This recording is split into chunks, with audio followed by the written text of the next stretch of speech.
So with the seal reels, there are 3 different styles. And there's one that is the most common, and then there's one that is unequivocally the best. So we're gonna start with the one that is the most common and also, unfortunately, the most challenging.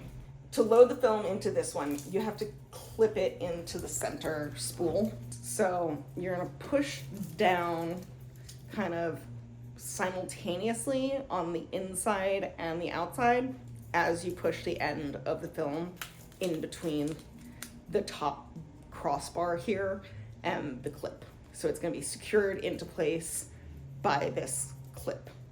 So you kind of shove like that. And then once you have it in there, you want to feel and make sure that it's basically as far in as possible and then as close to centered as possible. And so you're gonna judge that by trying to feel roughly the same amount of like film and distance between the end of the outside of the reel and the end. Once you have it clipped in there and it's on straight, you wanna pinch it ever so slightly, just like that. Too much is too much, not enough, and it just won't go on. The reason for that is the outside edge of this reel is exactly the same width as the 35mm film. So if you're trying to jam it in there, it's just not gonna go. You can always kind of judge if it's on straight by wiggling it back and forth a little bit. Generally try and keep it like not more than 2 or 3 inches out from the exterior edge of the spool. And if it jumps, what's gonna happen is you're gonna end up with 2 layers of film touching each other. And that will make it so that the chemistry cannot reach the emulsion side of the film, and you'll end up with these big gray blotches of undeveloped emulsion. A 36 exposure roll of film should basically fill out the entire spiral. To do style number 2. This one does not have a clip. It just has this little piece of metal wrapped around the 4 rods in the middle there. So you can see when you're looking that wire that is currently on the bottom winds around to the inside here, whereas the one that's on the top kind of winds around to the outside. And the opening is on the right side here. So if you're left-handed and you want to flip it around, fine, but make sure that the wire that is winding around to the outside of the spool is always on top. So you're holding it so that the wire is looped around on the top, exterior, side, and you pinch the film and feed it in.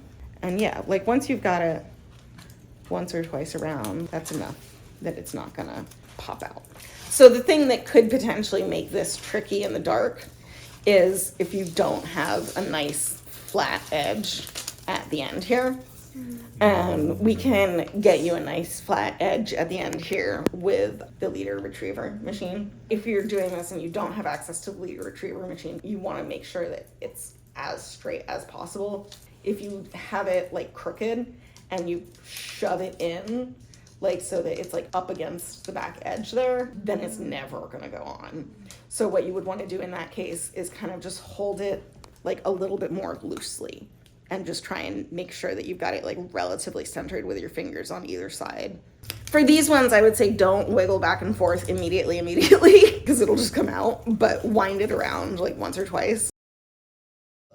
This one, it just has like metal situation in the middle here. And there are these 2 prongs at the top of the metal thing. And so you want to hold the reel in your not dominant hand with a piece of metal on the side that you're loading the film from, and the 2 prongs facing upward. So then you take the film and you pinch it, as always, and you just kind of gently lay it on top of the prongs, and then you just tug. You don't want too much overhanging because that will shove it off. And we're gonna just move it down a set so that it doesn't go past the edge of the metal there. Yeah, and it should just feed on because it went on straight and